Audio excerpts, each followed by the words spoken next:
amigos do Portal Piauí Hoje, o portal que conecta você ao mundo. Eu sou a Malu Barreto e a gente está iniciando mais um podcast, recebendo no estúdio hoje a doutora Karine Borges, dentista, especialista em DTM, e a gente vai falar sobre bruxismo hoje. Bem-vinda, Karine. Como é que você tá? Muito obrigada por você ter aceitado o nosso convite de participar aqui desse bate-papo. Ô, Malu, obrigada pelo convite. Tudo, pode voltar? Pode ir falando, que a gente corta. Oi, Malu, obrigada pelo convite. Boa tarde a todos os telespectadores aqui do Portal Piauí Hoje. E foi um prazer vir até aqui falar de um tema que é tão importante para mim, assim, é sempre muito bom estar esclarecendo sobre o bruxismo e as dúvidas que toda a população tem acerca desse assunto, que acomete tanta gente, muitas pessoas não sabem o que tem, não é? E por que que estão com esse hábito, essa atividade Então a parafuncional. gente vai começar do início. O que é o bruxismo, doutora? Pronto, o bruxismo, ele é uma atividade da musculatura facial. Então, é uma atividade que está exacerbada. Essa musculatura da face, que são os Que é aqui músculos a bochecha, não é mastigatórios. isso? Isso. Esse músculo aqui, o masseter, um músculo mastigatório, e que ele tem uma atividade acelerada e que vai provocar alguns incômodos, alguns distúrbios, né? E o paciente muitas vezes tem e vai procrastinando essa condição. Ele sente que está apertando mais, que está desgastando, sente uma dor de cabeça relacionada e muitas vezes não atribui isso a um bruxismo ou uma DTM, no caso. Quais são, assim, os principais sintomas? Quando é que eu começo a perceber que eu posso estar desenvolvendo o bruxismo? O bruxismo, ele é bem associado à percepção do paciente quando ele tem a fadiga muscular. Você tá durante o dia, não é? Você passa o dia em atividade, você fala, você come e você usa muito essa musculatura Movimenta mastigatória, bastante o dia inteiro. movimenta bastante o dia inteiro e também tem os hábitos parafuncionais. Tem muita gente que trabalha e passa o dia com a mão no queixo, tem gente que rói unha, e são os hábitos que vão acelerar esse movimento da musculatura. Então, o paciente, ele percebe quando ele começa a sentir aquela fadiga, um cansaço na região da face e muitas vezes uma dor que vai até a cabeça, que vai à região do pescoço, né? A dor de ouvido também, tem gente que relata esse sintoma. Isso, a dor de ouvido, no caso, é a sensação de zumbido ou de um ouvido tampado, né? Ela tem uma relação muito grande às doenças da articulação, que estão aqui nessa região da face também, da ATM, e fazem com que o paciente tenha essa sensação, até pela o comprometimento anatômico, né? Muito próximo à região do ouvido, a essa região aqui da boca, a região do pescoço. Então, o paciente que tem um bruxismo ativo, aquele que ele está tendo durante o sono e durante o dia, ele sente muito a fadiga, a dor de cabeça por conta do apertar dos dentes. As pessoas associam muito o bruxismo com aquele ranger, um desgaste, né? Mas isso já é um bruxismo mais avançado ou não? Olha, o ranger e o desgaste, geralmente o paciente tem durante o sono. Muitas vezes ele relata que o esposo ou a esposa falou que ele está apertando, que ele está rangendo, né? E muitas vezes acompanhado do ronco. Então, o bruxismo do sono, ele é uma das maiores causas do bruxismo em geral.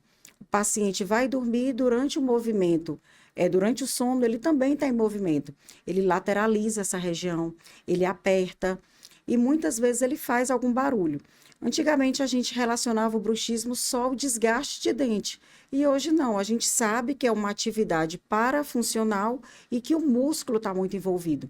Então, acordar, quando eu digo para os meus pacientes, você acordar com dor de cabeça não é normal. Ou você está tendo uma crise ali de apneia, está roncando durante o sono, ou você está tendo um bruxismo. Ou quem sabe os dois, né? Porque um é ligado ao outro. Doutora, quais são assim os fatores que podem agravar, provocar, né, causar ou agravar o bruxismo? Olha, várias condições sistêmicas. Uma delas é o paciente que tem refluxo, que tem uma gastrite. Esse paciente, ele pode, durante o sono, ter um aumento de acidez na saliva, por conta desse quadro, né, gastroesofágico e ele vai aumentar o pH da saliva. Isso faz com que a musculatura ela se movimente mais durante o sono. Então, esse paciente pode, além de ter o bruxismo, ele pode também estar roncando, e é uma série de fatores que tem que ser observado e procurar esse tratamento. Outra causa é o uso excessivo de medicações. Tem muitas pessoas que fazem uso, né, de forma indiscriminada e associam a outras medicações também. Isso faz com que acelere esse movimento na região muscular, né? Às vezes tem o pós e o contra da medicação, né? Isso aí vai muito contra dos efeitos colaterais.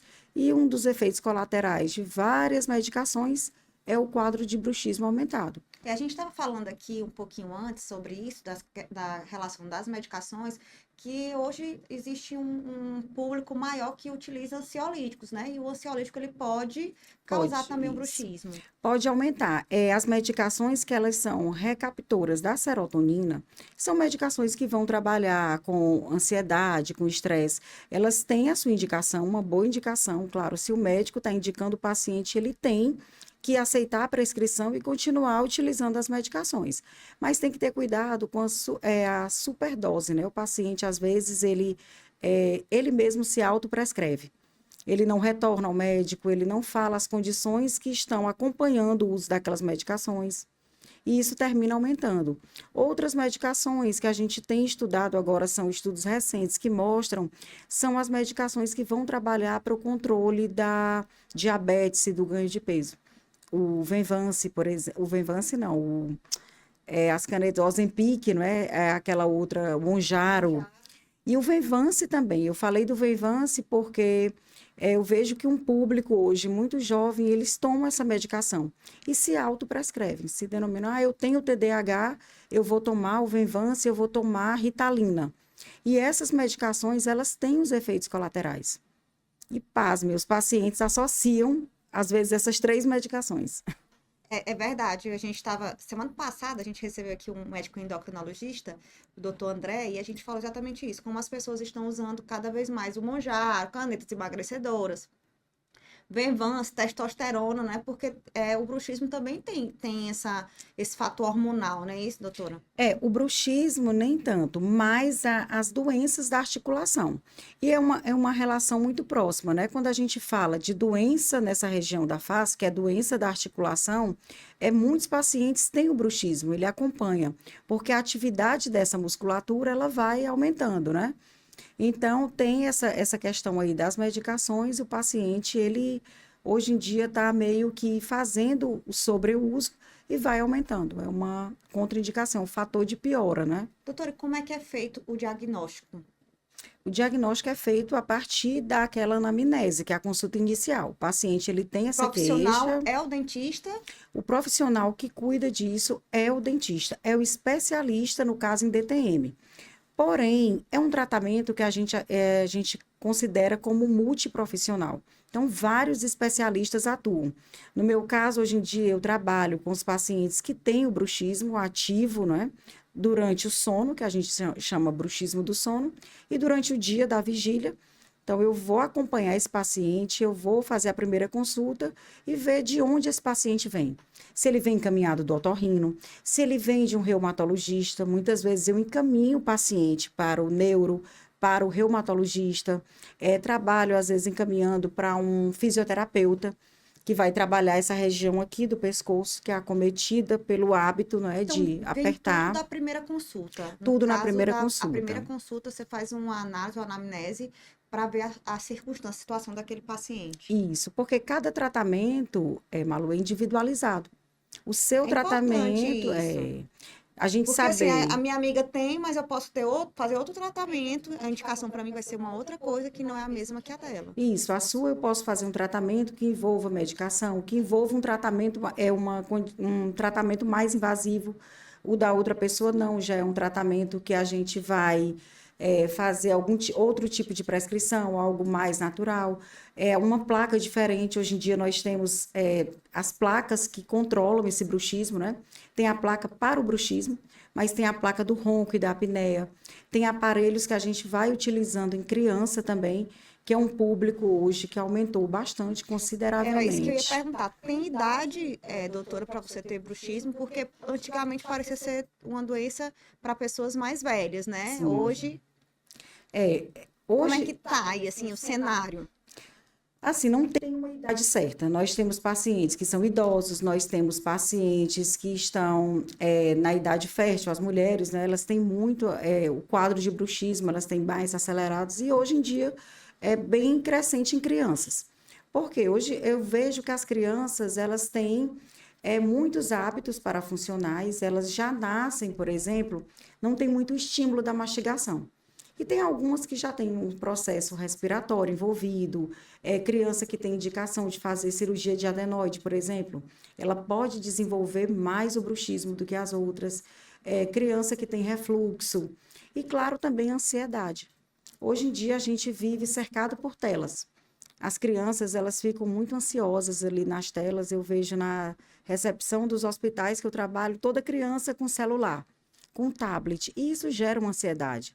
E o bruxismo, por ele ser também comportamental, tem aquela questão do ranger, do apertar.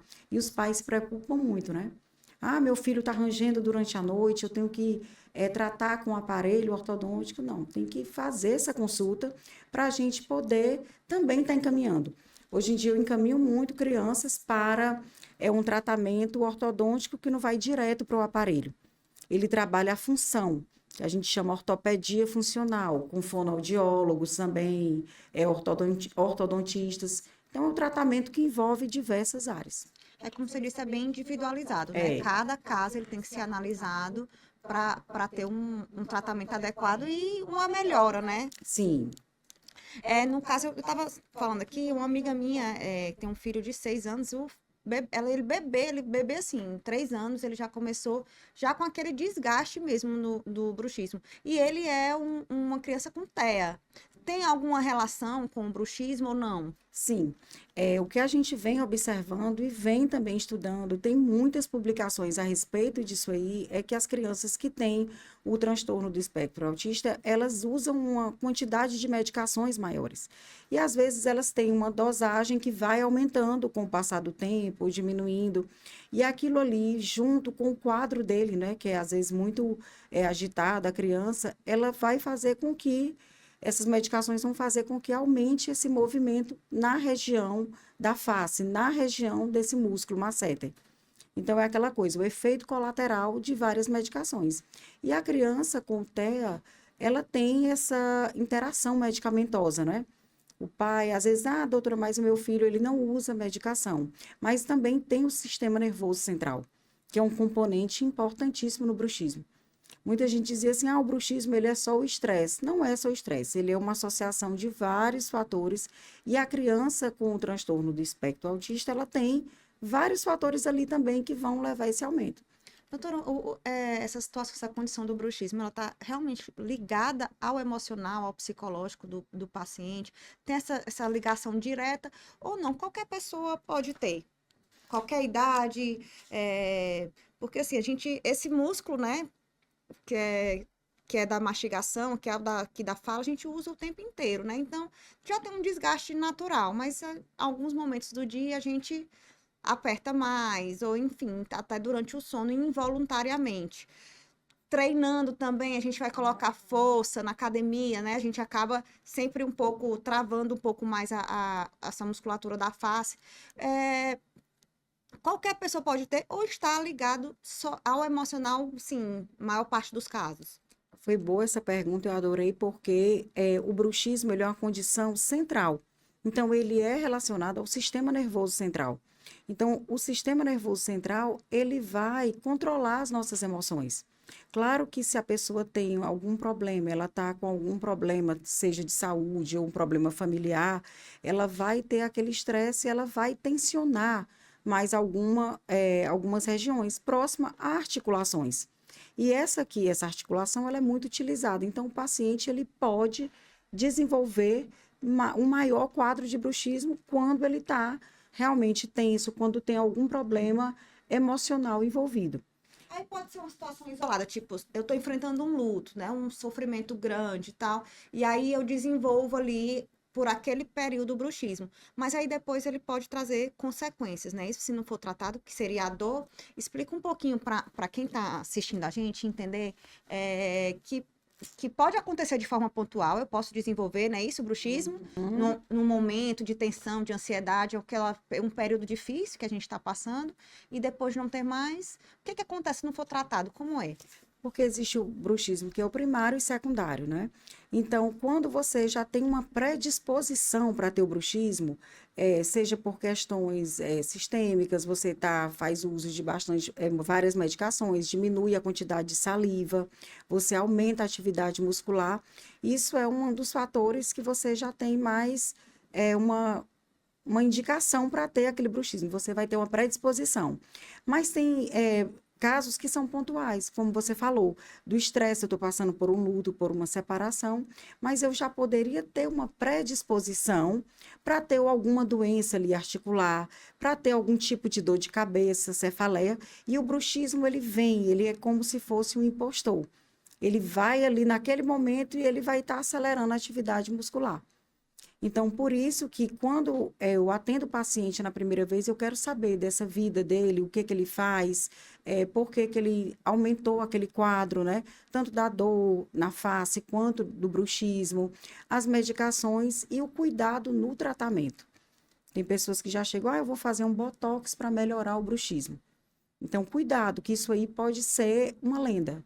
Como eu acho, né? Que a toxina botulínica, ela não tem ação para tratar um bruxismo, porque ele é de uma causa central, na grande maioria das vezes. É verdade, tem muita gente que fala disso, né? Tem esse mito, assim, que o Botox faz, a toxina botulínica faz esse tratamento mas não são todos os casos?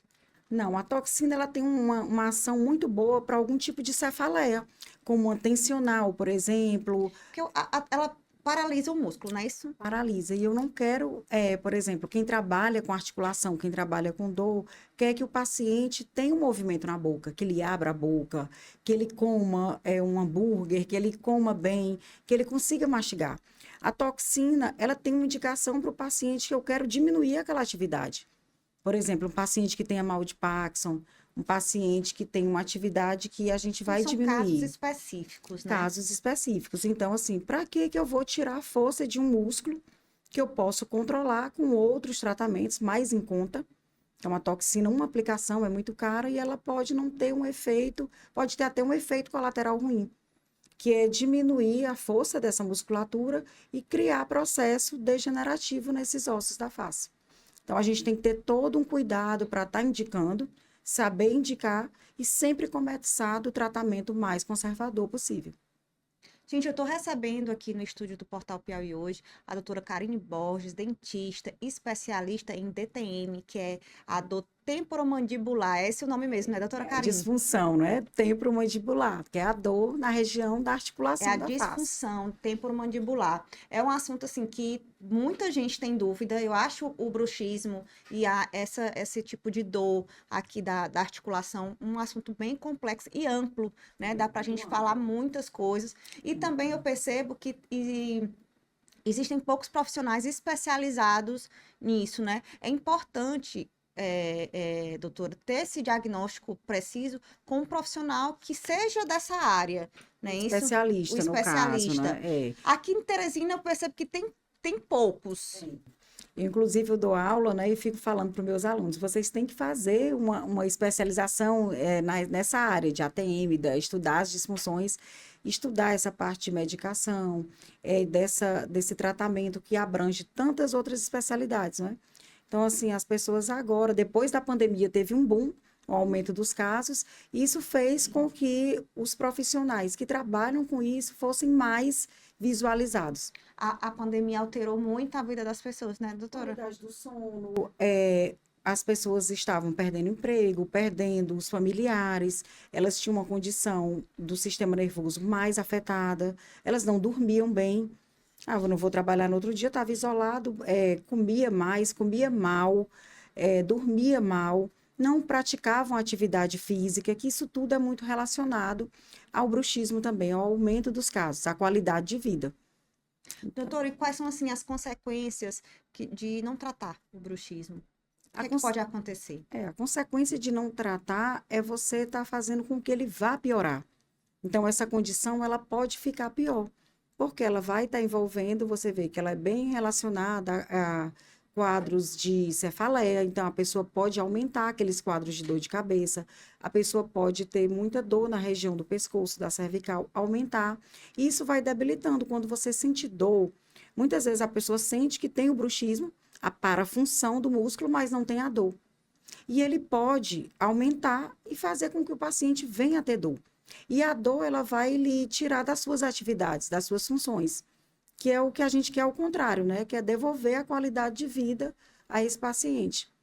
A gente está recebendo aqui a doutora Karine Borges, no portal, no podcast do Piauí Hoje. A gente está com um bate-papo muito legal sobre bruxismo e sobre as consequências de não tratar, os tratamentos também, como se faz o diagnóstico. Mas aqui a gente tem um tempinho para encerrar o nosso bate-papo. Doutora, antes de encerrar aqui a nossa conversa, eu queria que a gente fizesse assim, um resumo para quem assistiu. Quando é que eu tenho bruxismo? Eu tenho só quando tenho dor ou não? E, assim, qual profissional que eu procuro e quais são as opções de tratamento. Mas também queria lhe fazer uma pergunta antes de você responder essa.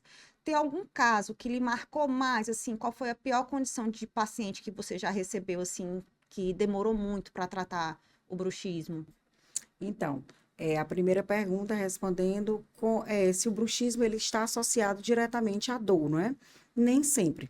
Então, é isso que faz com que o paciente não vá procurar aquele tratamento de forma mais rápida e de forma mais assertiva. Ele pode vir a ter a dor depois. E o bruxismo, qual foi a outra que você tinha falado?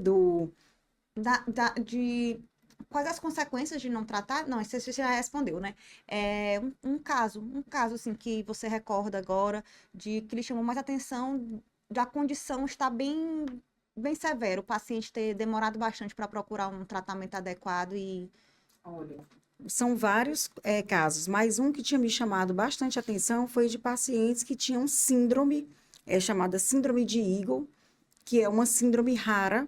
O paciente ele vai ter uma dor e ele procura todos os especialistas, neurologista, ele procura reumatologista, diversos especialistas, e no exame simples de imagem eu tinha visto inflamação desse ligamento. Então, esse paciente tinha dor, ele aumentou o quadro de bruxismo, que é a atividade parafuncional, e casou muito com dor. E ele vinha sofrendo, vinha em todos os consultórios, e quando chegou, foi detectado até num curso que eu estava fazendo, com um exame simples de imagem. A gente olhou o ligamento, mais recomendado né? é fazer um exame de imagem para detectar o... Também. E tem que procurar primeiro o especialista, porque o especialista, ele vai conduzir qual tipo de exame que você tem que fazer, seja a tomografia, que eu gosto muito, porque a gente vê condição óssea, artrose, artrite que tem nessa região. Seja outro exame que vai ver também os dentes. Então, é importante você passar por quem vai pedir essa documentação mais assertiva, não é? Então, tem vários casos, pacientes que chegam à cirurgia porque não trataram, não é? Então, é um caso que pode chegar à cirurgia, né? O bruxismo, quando ele está relacionado à disfunção nessa área, né? Mas o bruxismo, ele é uma condição que vai paralisando o paciente, porque ele vai aumentando ali com o tempo e vai trazendo consequências ruins, desgaste dental, dor de cabeça, e isso Dor vai... ao mastigar. Quando ele vai se relacionando à disfunção nessa região. Dor até para beijar na boca. Porque a pessoa que tem o bruxismo vai ter parafunção e vai estar todo o tempo fadigado. Aí não pode. Sem qualidade de vida, né? Obrigada, doutora Karine. Foi um prazer receber a senhora aqui. Vamos marcar mais vezes de falar sobre esses assuntos. À disposição. Obrigada, gente. É isso. Estamos encerrando mais um podcast do Portal Piauí Hoje, portal que conecta você ao mundo, recebendo a doutora Karine Borges, que falou um pouquinho aqui sobre bruxismo. Então, curte, comenta, compartilha, segue a gente, segue também a doutora Karine nas redes sociais, o Instagram dela, @DRA _ Karine com C, Karine Borges. É isso, até a próxima.